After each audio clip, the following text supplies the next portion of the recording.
एक बार एक मंदिर में आरती चल रही थी और नामदेव जी, और उस समय क्या था कि उस मंदिर में ब्राह्मणों के अतिरिक्त किसी अन्य को प्रवेश नहीं होने दिया जाता था। मंदिर में आरती चल रही थी, घंटियां बज रही थी और नामदेव जी किसी कामवश उस मंदिर के पास से गुजर रहे थे। वो इतने विभोर हो गए भगवान की भक्ति में, वो आरती गाने लगे और हाथ में जूते निकाल कर घंटी बना ली, घंटी बजाने लगे और बजाते बजाते उन मंदिर में चढ़ गए और उन ब्राह्मणों की अंदर से घुसते हुए और मूर्ति के सामने खड़े होकर ऐसे वो जूतों से घंटी बजाने लगे मंदिर में।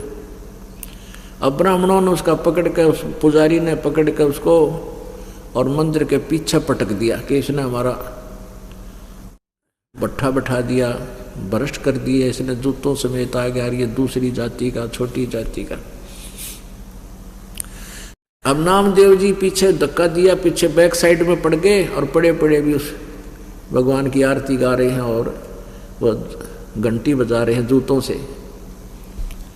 परमात्मा ने उस मंदिर का मुंह, परमेश्वर ने उस मंदिर का मुंह नामदेव जी की तरफ कर दिया और वो पंडित पिछला काना घंटी पीटे, बैक साइड होगी।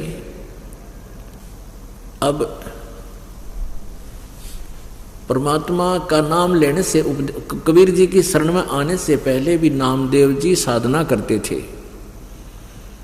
क्यों करते थे? क्योंकि उसमें पिछले संस्कार थे। और फिर परमात्मा का नाम लेने के बाद परमात्मा जिस स्थिति पर उनको लाना चाहते थे कि इस ओम से ऊपर भी कोई और मंत्र है, इसको नामदेव जी स्वीकार करना नहीं चाहते थे। भले गुरु बना रखे थे लेकिन उनके मन में जगह नहीं थी सतनाम प्राप्ति की। तो उधर से क्या, नामदेव जी 2-3 दिन के बाद उस रंका और बंका के घर पर गए, क्योंकि गुरु भाई होने के, बाण भाई होने के कारण आपस में कभी कभी बैठकर चर्चा किया करते थे। तो जो ही वो नामदेव जी रंका के घर पर गया, वहां के देखा कि उनकी लड़की वंका एक पट्टी तैयार करे थी, जैसे देसी हिसाब किताब को जड़ी बट्टी कूट काट के पट्टी तैयार करे थी किसी जख्म पर बांधने के लिए।